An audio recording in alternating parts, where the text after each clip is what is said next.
Good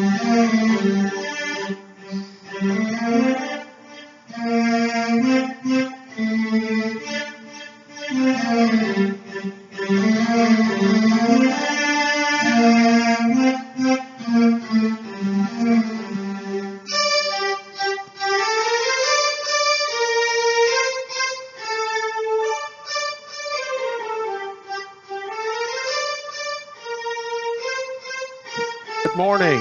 Welcome to Inquisition Update. My name's Tom Fress, and I'll be your host for the next hour. You're listening to FirstAmendmentRadio.com. Thanks for tuning in, everybody. For those who missed yesterday's broadcast, we began reading and discussing a very important book, the title of which is very revealing, more to the title than meets the eye. The title of this book is The Global Vatican. The Global Vatican. For those of you who are, for those of you with ears to hear and eyes to see, and who are looking for the origin or the birthplace of this global government that we now face, you have it. The Global Vatican. The global government. I think this author very shrewdly revealed a truth in the title of his book, The Global Vatican. This is written by a former U.S. ambassador to the quote-unquote, the self-styled Holy See, Ambassador Francis Rooney.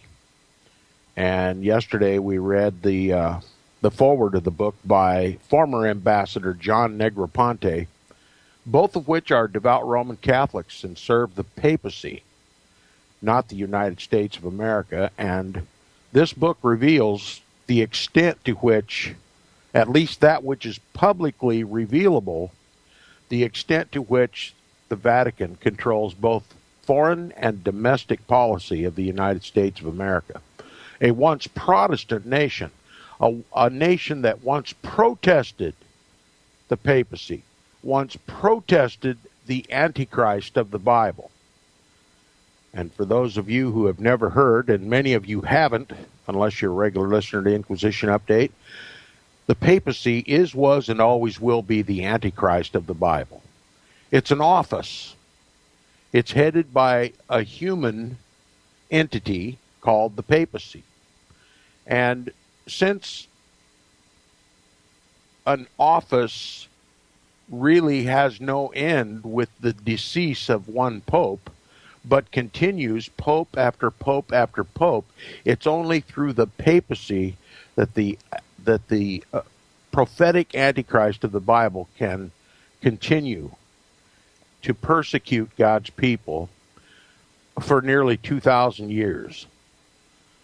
And so if you're looking for a single man, as you've been taught in your churches to expect as the Antichrist, you've been shrewdly deceived. The Protestant Reformation was based. Its foundation was laid on the premise, the fact, the biblical, historical, and prophetic fact that the papacy is the only entity on the world that can fulfill the role of Antichrist in the world. Now, we're continuing in the prologue, and I'll retreat to the beginning of the paragraph that I concluded with the program yesterday for continuity purposes. But we're reading the prologue in this book, and author Francis Rooney gives us an account of his official credentialing by the quote-unquote Holy See, the papacy. He's having a direct personal audience with the Pope. And it's a formal assemblage so that the papacy has a chance to formally accept this ambassador from the United States. And it's an initial meeting is what it is. It's very formal, and it follows strict papal protocol. And I'll begin by reading the last paragraph on the bottom of page 10 in the prologue, if you're following along in your own copy of the book. And I highly recommend you get a copy of this book. It's published, let's see, who's the publisher? Roman and Littlefield, The Global Vatican by Francis Rooney. Now, with the text, it says, back to that October meeting in 2005, excuse me while I try to get rid of this frog. Back to that October morning in 2005, Monsignor Caputo was officially inviting me to my first official public function as ambassador, the occasion when I would present my credentials to Pope Benedict XVI and receive in return his sanction and blessing. Credentialing is a highly ceremonial affair, but is also substantive. A rare private audience with the Pope. This would be an opportunity to make a positive first impression and articulate goals and objectives of the Bush administration which might resonate with the Holy See. This would be one of the most important days of my term as ambassador, and a remarkable moment for our family. So it was inconceivable for us to meet the Pope without our children present. Our oldest son, Larry, was out of school and working at a new job in Chicago. His brother Michael and sister Kathleen were still in college. I'd sure like our children to come to this, I said to Monsignor Caputo. Is there any chance that I could do it during Thanksgiving break? Unquote. The Monsignor gazed back at me blankly, as if he did not quite understand what I was asking. Quote, if we moved it, I offered helpfully, they wouldn't have to miss any classes, unquote. Should I have mentioned that Larry, Michael, and Kathleen attended the University of Notre Dame, a leading Catholic university in the United States? I doubt it would have helped. Quote, I understand, Mr. Ambassador, said Monsignor Caputo after a very few moments of quiet, but unfortunately, November 12th is the date which is available in the Holy Father's agenda, according to the prefecture for the papal household, unquote. The look in his eyes told me this would not be a discussion worth pursuing. That's right. When you go to visit the Vatican, you follow strict Vatican protocol, and nobody has the right to change the itinerary of the quote-unquote Holy Father. The King of Kings and Lord of Lords of this counterfeit Christian society that they are bringing about in this world. So, Francis Rooney responds, right, got it. November 12th it is then, unquote. Lesson learned. A few days of classes would be missed. The professors at Notre Dame would probably understand. Obviously, since they are Roman Catholic professors at a Roman Catholic university, and they are also subservient to the papacy. Now, this book is written, says Rooney, in much the same spirit that I began serving at the U.S. mission to the Holy See that autumn in 2005, at once hopeful to add value and to capably represent President Bush and our country, but also humbly aware that there would be much to learn. What follows here is an effort to share what I have learned about the Holy See, particularly regarding its relationship with the United States during my service. Anyone who has served as ambassador to the Holy See would probably agree that this relationship is of vital importance to both America and the world. I want to read that again. Anyone who has served as ambassador to the Holy See would probably agree that this relationship, that is the relationship between the United States and the papacy, is of vital importance to both America and the world. So says Ambassador Rooney. The relationship between the United States and the Holy See is vitally important both to America and the world. There's a lot to that would just simply escape and fly right over the top of your head, but it's an admission. Anyone who has served as ambassador to the Holy See would probably agree that this relationship is of vital importance to both America and the world. Stop and think of what he just told you. The Vatican and the United States together have a joint world concern. That is the creation of a global government under the headship of the papacy. The United States government, the federal government of the United States, is simply using the wealth, power, influence, military might, power to economically sanction other nations that will not cooperate with this new government.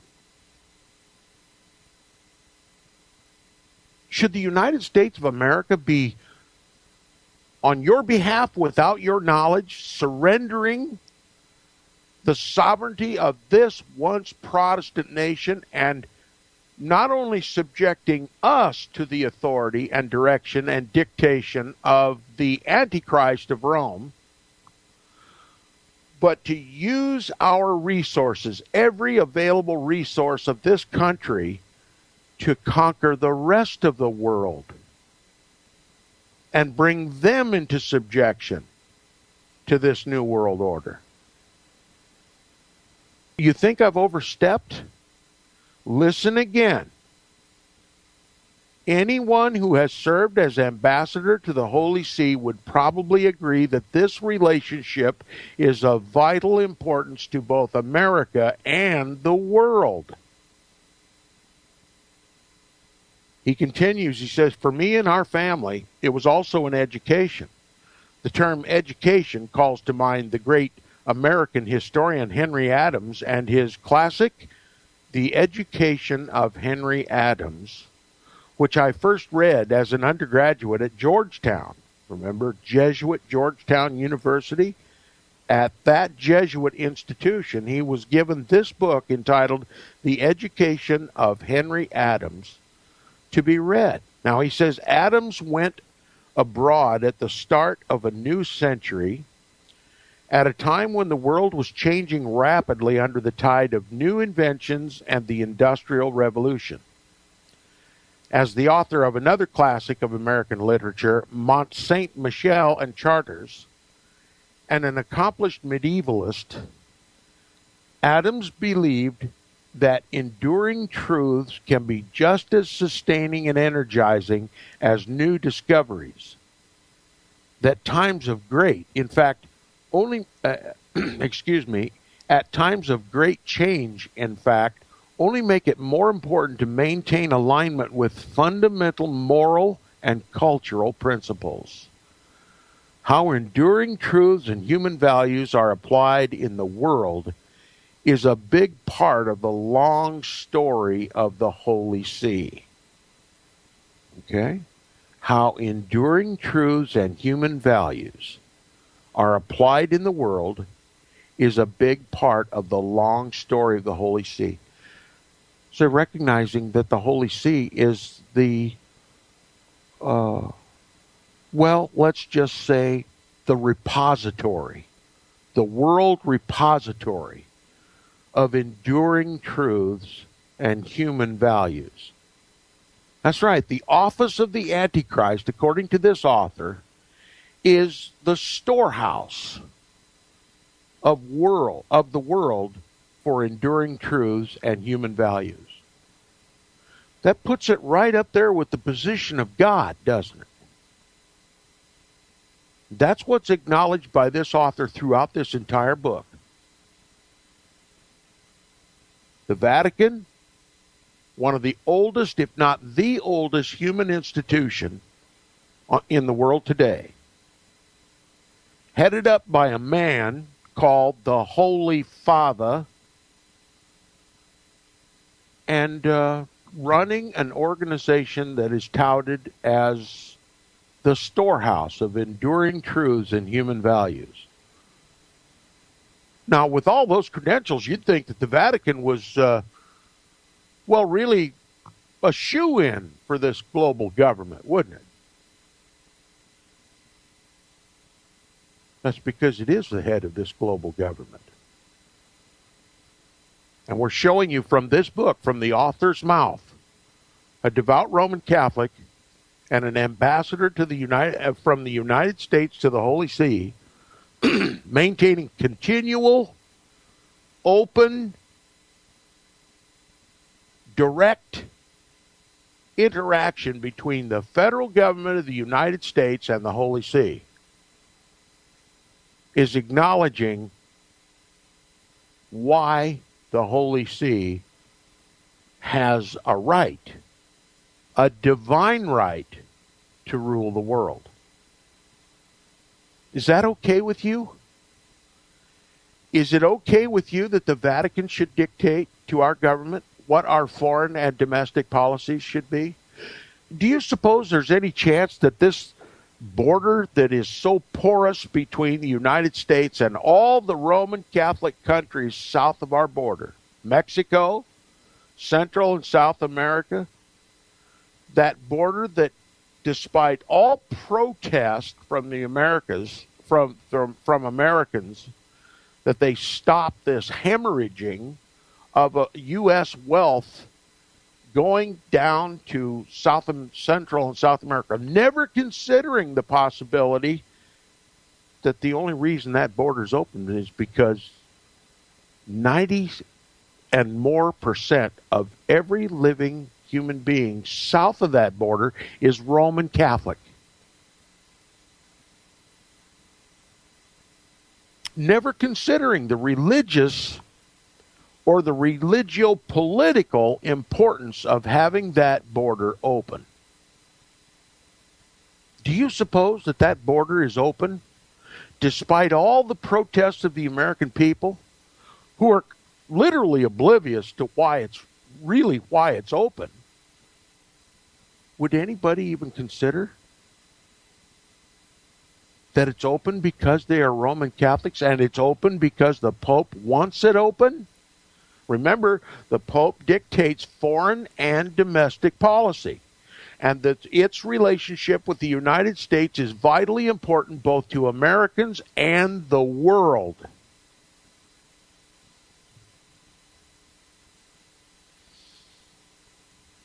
You think I've gone a bridge too far? Keep listening. This author is going to make it readily apparent to anybody who cares to listen. He says how enduring truths and human values are applied in the world is a big part of the long story of the Holy See. It is also one of the central themes of this book. Before we continue, the terms Vatican and Holy See require clarification. The Vatican City-State is the physical place, the 109 acres of sovereign territory, where the Pope and the Curia reside. That is the government of the Roman Catholic Church. That's where the Pope and the Curia reside. And where St. Peter's Basilica, that's the church, and the Vatican museums are located. The term is commonly used to refer to church leadership and actions, much as the term White House is used to denote the executive branch of the United States government, or Washington to denote the entire U.S. government. In fact, the governing body of the Catholic Church is the Holy See, not the Vatican. The Holy See enters into diplomatic treaties and exerts influence in world affairs as described in this book. So he's telling us that in this book we are going to see described how the Holy See enters into diplomatic treaties with the nations of the world and exerts its influence in world affairs. The author is preparing you for the information that you're about to get. And it's not reported on the mainstream media or even in the alternative media. Again, this is a very important book for those who are trying to discover why we are losing our rights, why it doesn't seem that our government, our federal government, is responsive to the will and the needs of the American people and is acting more like a dictator rather than a representative Republican form of government. The answer is simple. It's right here in this book. The people of this country no longer are the government. The government has separated itself from the people and now answers to a higher authority. And that's what this book is about. The Holy See enters into diplomatic treaties and exerts influence in world affairs as described in this book. For simplicity's sake and in accordance with common usage, the terms Vatican and Holy See will be used more or less interchangeably here, but the distinction has important implications to be discussed in future pages. Now, part 2 of the prologue, the author writes, "The morning of the credentialing brought perfect autumn weather to Rome. Kathleen and I had been in town for about a month. I had settled into my work at the embassy as Kathleen joined me in an almost nightly routine of diplomatic events. Our daughter and 2 sons had arrived from the States a day earlier, joined by my aunt from Pensacola, Florida, and my mother, and in parentheses he includes my father had passed away in 1980, to make the Villa Richardson a real home for our family. Everyone rose early that Saturday, filling the rooms with family voices and subdued excitement. Preparing for the credentialing visit to the Vatican was a simple matter for the women. Listen carefully. All black, head to toe, veil to shoes. Okay? Women, and for that matter, men, are to be dressed in black. If you're a regular listener, this will be repetitious for you, but black to the papacy, which is papal protocol. Any visitors to the Vatican must dress in black. Okay, black represents subservience, contrition, honor to the Pope. The papacy dictates how one should appear before him. All black, head to toe, veil to shoes. That's right, women have to wear black veils over their faces. He continues, but more complicated for me since Holy See protocol requires use of the quote-unquote frac, F-R-A-C, a white tie outfit with black vest. Once we were prepared, we gathered in the front hall at the bottom of the stairs. We were soon joined by staff members from the embassy. A fleet of black Mercedes sent by the Vatican pulled into formation in the Porta Corcheri. Along with the cars came several gentlemen of His Holiness, high-level officials dispatched by the Vatican to escort us to the Pope. And in parentheses, he says, there are established protocols in all countries for credentialing, but the Vatican is especially attentive to these, close parentheses. Now, he says, I entered the front car with one of the gentlemen. Kathleen accompanied her own gentleman, following in the second Mercedes, as the rest of the family piled into a third. The embassy staff brought up the rear. In a convoy, we took off for Vatican City, led by a squadron of leather-clad motorcycle police, the Stradali, and the usual armed guards in back. We'll continue with our reading and discussion of the book, The Global Vatican, by former U.S. Ambassador to the Holy See, Francis Rooney. You'll have an eye-opener before this is over. We'll be back right after this. Welcome back from the break. You're listening to the second half hour of Inquisition Update, and if you'd like to contact the host, please do so by email. My email address is tom@seawaves.us. tom@seawaves. If you have questions or comments, I'd be very happy to help you. If you have concerns of any kind, if you have suggestions for a book that you'd like to hear read and discussed here on Inquisition Update, please avail yourselves of the opportunity. And it's my pleasure to serve, and I answer email that require an answer. If your email goes unanswered, it's because it didn't require one. Now, we'll get back to the reading of the prologue of this book by Francis Rooney, former U.S. ambassador to the quote-unquote Holy See. It gags me every time I say Holy See. There's nothing holy about it.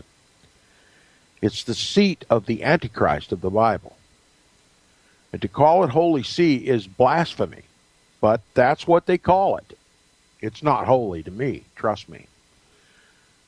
He continues his narration of his moving from the ambassador residence to the Vatican to meet the Pope. He says, descending from the top of Janiculum Hill, we passed a statue of Garibaldi, marking the site of the Italian revolutionaries' 1849 battle against French troops who fought on behalf of Pope Pius IX. Now, let me explain the significance of this and why he included it. As a result of the Protestant Reformation, when most of Europe recognized the biblical description of the Antichrist as pertaining to the Pope and the papacy, they rebelled and protested against the papacy and would no longer regard him as their spiritual or temporal leader, as did most of Europe at that time. And not only would they no longer regard him as the representative of Christ, but he would be the Antichrist in their minds, the one to be shunned, as was Judas. And to make the point perfectly clear, they not only repudiated the papacy, they repudiated Roman Catholicism and all of its bloodlust, all of its covetousness and riotousness and perversion and extortion and tyranny. And since the Pope was the one who seated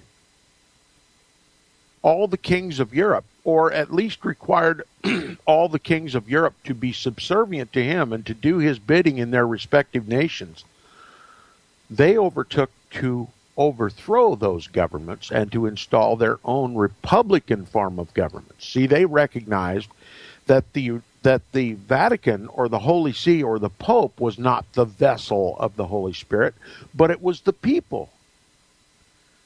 That true Christ's righteousness would be seen in every individual, and that they would have the power through the Scriptures, through the leading and teaching of the Holy Spirit, to live a life of righteousness. They did not need a pope or a priest anymore.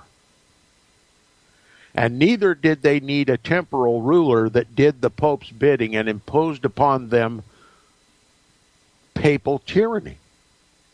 They coveted the freedom whereby Christ had made them free. They overthrew their governments and established their own republican form of governments where the people became the government and the governments were the servants of the people. That was the model that was followed by the colonial period in this country. Now, subsequently, Rome got control of our government, but at the time, the United States was really a model for the rest of the world. It put in place Republican and Protestant principles. Liberty. Now, Roman Catholic Italy, right there in the shadows of the Vatican walls, decided that they no longer wanted the Pope as their temporal ruler. Oh, he could remain the Holy Father, but they didn't want him meddling in their governmental affairs. He was a tyrant, and he bilked the people of all their money. And so General Garibaldi led a Republican overthrow of the papal tyranny in Roman Catholic Italy. You see, even Roman Catholics love liberty. Even the Roman Catholics in this country love liberty. That's why they're so inconsistent with Roman Catholic canon law, choosing to do as their heart dictates rather than to do what the papacy says. That's why there's so much discord between the quote-unquote Holy Father and American Roman Catholics, because they've lived in a Protestant land. They've seen their Protestant neighbors live independently and quite well without that papal tyranny. Italy wanted to follow the same suit. Roman Catholic Italy overthrew the Pope's temporal power and installed their own republican form of government. Even Catholics understand the importance of handling their own affairs without the intermeddling of the papal power. I wonder how many Roman Catholics in Italy did as was forbidden by the papacy and began to read Bibles written in their own languages, Protestant Bibles. But nonetheless, Italy overthrew the tyranny of the papacy, and Garibaldi led that overthrow in 1849. And as a result, Pope Pius IX, this very pope that saw the overthrow of his government over Italy in 1864, wrote the Syllabus of Error. And in that lengthy condemnation, is all it can be described as, he attacked every republican form of government, and he specifically pointed toward the republic that was established here in the United States of America. He knew that Italy rebelled against his tyranny because of the example of once Protestant USA. Italy wanted to follow our example, our Protestant example. And so it's very significant in the history of the papacy and in the history of Italy, this 1849 revolutionary battle against the papacy. And the Pope relied on Roman Catholic France to come against Italy and to defend the Pope's tyranny.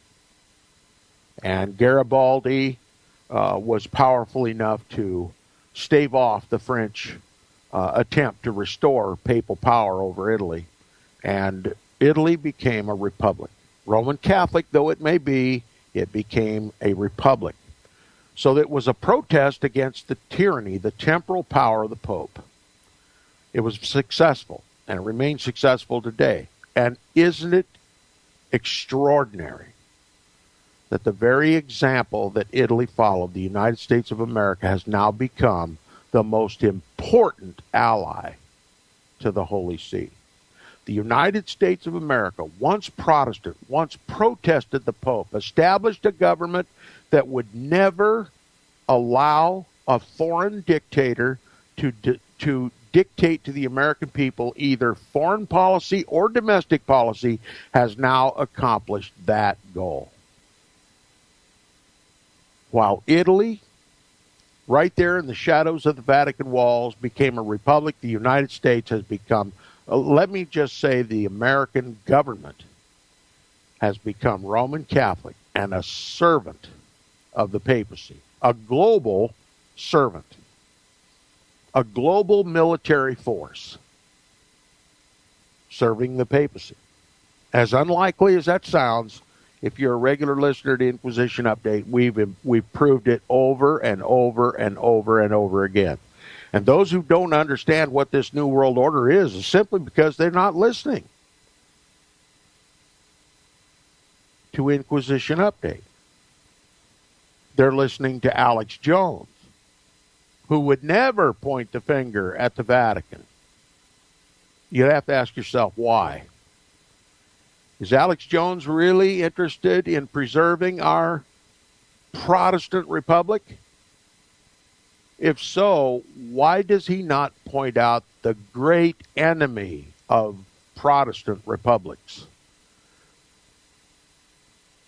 Why does he not point out the papacy?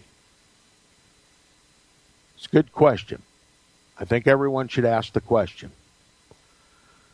He says, descending from the top of the Janiculum Hill, we passed a statue of Garibaldi marking the site of the Italian revolutionaries' 1849 battle against French troops who fought on behalf of Pope Pius IX. Looking to the east, beyond the steeple of San Pietro in Montorio, where, in parentheses, the author adds, where St. Peter was crucified. And if you're a regular listener to Inquisition Update, you know St. Peter never set foot in Rome. He was the apostle to the circumcised, to the Jews, and he kept his ministry among the Jews. Paul, whose ministry included Rome and started a church in Rome, never once mentions Peter having been in Rome in all of his epistles. The simple fact of the matter is, Peter, the apostle, never set foot in Rome. He could not have been crucified in Rome, whether upside down or right side up. And we have to ask, who was that Peter that was crucified upside down in Rome? And if you're a regular listener, you know that it was Simon Peter, Simon Peter, Simon the sorcerer, Simon the Magi of Acts chapter 8, not the Apostle Peter. Simon Magus, the Simoniac. And he set the tone for the Roman Catholic Church. Simony. Religious favor for a price. The selling of ecclesiastical favor for money. Indulgences. That's the very character of that church, because it was started by a Simoniac. The Simoniac, Simon Magus. Now he continues, he says, looking to the east beyond the steeple of San Pietro and Montorio, where St. Peter was crucified, he says, and across the Tiber, I could see the domes and bell towers of central Rome, a city that had been ruled by popes, saved by popes from barbarian plunder, and occasionally sent popes fleeing into exile. There's almost no place you can go in Rome without encountering the 2,000-year history of the papacy, and we were about to visit the most extraordinary place of them all. Speaking of the St. Peter's Basilica. Now, two distinct thoughts ran through my head as we sped north along the Tiber toward Vatican City. The first concerned the incredible fact that we were on our way to meet the Pope. Humbling beyond description for someone from rural Oklahoma, a state where Catholics comprise a mere 3% of the population. Now, let me stop and add a comment here. If you're looking for a Protestant state to relocate to get rid of the Catholic influence, don't look to Oklahoma, because it's loaded with ecumenical evangelibellies that are essentially Catholic in their belief. Lutheran. They've repudiated the Protestant Reformation. They believe in a future single individual as an Antichrist who hasn't yet come, and we don't need to be worried about him. or concerned about him, was a better term. And the Pope is just the leader of the Christian world. As a matter of fact, the Lutherans, many of the different divisions of the Lutheran Church believe that in the real presence, the bodily presence of Jesus in the communion bread. Now, they stop just short of calling it a sacrifice like the Roman Catholic Church does, but they believe in the real presence, that is Jesus turned into bread to be eaten. Okay? That's about as Catholic as you can get without putting a sign on the door. So, a mere 3 percentage points of the population of Oklahoma are Roman Catholic does not make Oklahoma a refuge for Protestants. We first have to destroy futurism and that phony Jesuit belief that the Antichrist is a single individual and restore true Protestantism in this once Protestant country. And that's one of the main goals of Inquisition Update, to wake up God's people to the deception that has literally destroyed Protestantism in this country and allowed this New World Order, this ecumenical movement, to take fruition. It can't be stopped until Protestant wisdom is restored. Now, he says the other thought was that I had been given an important mission and intended to successfully accomplish what the government and the president expected of me. No mention of the people, right? Did you notice that?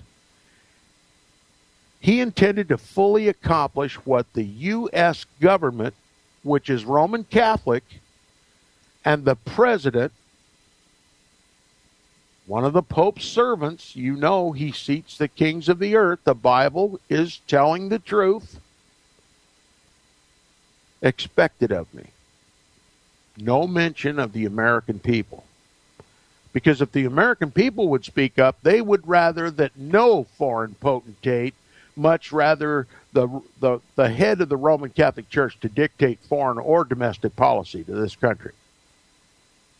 Okay, if common sense prevailed, if historical, biblical, and prophetic sense prevailed in this country, we would especially protest that the Pope would have any say either in foreign or domestic policy or any policy whatsoever in this country.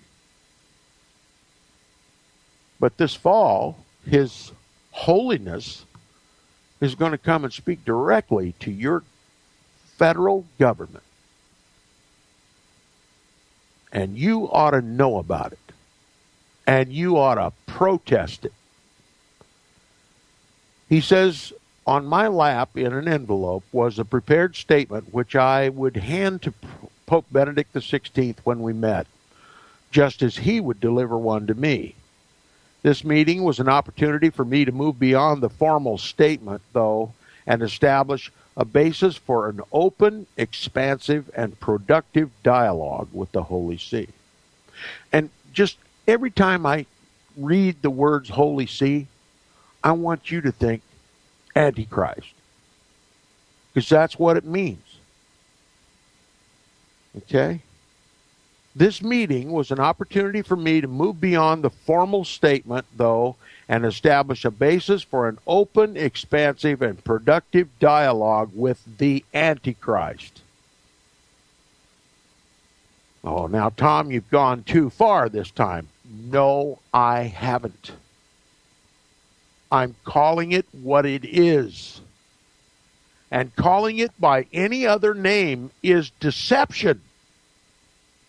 It's a lie. Now, I'll read this book, but I'm going to remind you from time to time, this is the office of the Antichrist of the Bible that we're talking about. The papal power, the Antichrist power, the Holy See, is the seat of Satan in the world. Now, he says this papal audience, more generally, the timing of my assignment to the Holy See came at an important moment in history for both the United States and the Catholic Church. America was 4 years out from 9/11 and locked in difficult wars in two countries, including a conflict in Iraq, of which the Holy See had strongly and vocally disapproved. Now, it's just simply amazing that this author would mention 9/11, because I believe 9/11 was an inside job by our Roman Catholic government to justify a Holy Roman crusade against recalcitrant nations in the Middle East. Nations that were not likely to be compatible unless changed from the inside or from the outside, as in the case of war, changed from being recalcitrant nations not likely to be compatible or cooperative with a new global government, but must be made to conform. Iraq and Afghanistan and all of the Middle East is going to be forced by the United States of America primarily and its allies in the papal concern for a global new world order to overthrow those nations. Regime change. That's the word they use to describe it. Regime change. Iraq isn't cooperating. Afghanistan isn't cooperating. They are vitally important to the global efforts of the United States and the Vatican jointly. And there had to become a justification for the overthrow of those regimes. Regime change. We had two dinosaurs standing tall in Manhattan. No way of safely and affordably getting rid of them, so they simply blew them up and blamed it on Saddam Hussein and Afghanistan, and we went to war. The American people, loving war, knowing our economy was dependent upon war efforts. The economy had been sagging. People were afraid for their futures. Got right on board this Holy Roman crusade. And we shot up a bunch of innocent people. As a matter of fact, people that we probably, as a nation, should have been following their example in rejection of the Pope's New World Order. Now, you can say what you want about Saddam Hussein. He was no altar boy. And neither was the government of Iraq, or rather Afghanistan. And neither is the government of Iran or the government of Syria. But what the American people are never told is that those governments are not willing to submit themselves to a foreign global government. They're not willing to give up their national sovereignty and their way of life and their belief systems, their moralities, and kowtow to a quote-unquote Christian world, and it's not Christian at all. It's papal. And I want my listeners to know that there is a 180-degree difference between Christianity and Roman Catholicism. Christianity is the service of Jesus Christ. It's the kingdom of Jesus Christ. It's a real kingdom. We have a king, we have a kingdom, and we have a constitution called the Bible. And then there is a counterfeit. It too is a real kingdom, but it is a physical kingdom headed up by the papacy and all of his allies. The United States of America being the foremost. It's a hideous reality, but unless we accept this reality and start beginning to recognize our federal government for what it is, we will never understand what our government is doing in this country and around the world. And we will never know for whom it is designed to benefit. And it is not designed to benefit the American people, and particularly not designed to benefit God's people, those of that heavenly kingdom that is in direct contradistinction to this diabolical, papal, earthly kingdom, this counterfeit kingdom they dare to call Christianity. It's time to wake up. It's time to protest. It's time to pray and ask God's assistance, but only after we repent of futurism. I'll see you tomorrow on Inquisition Update.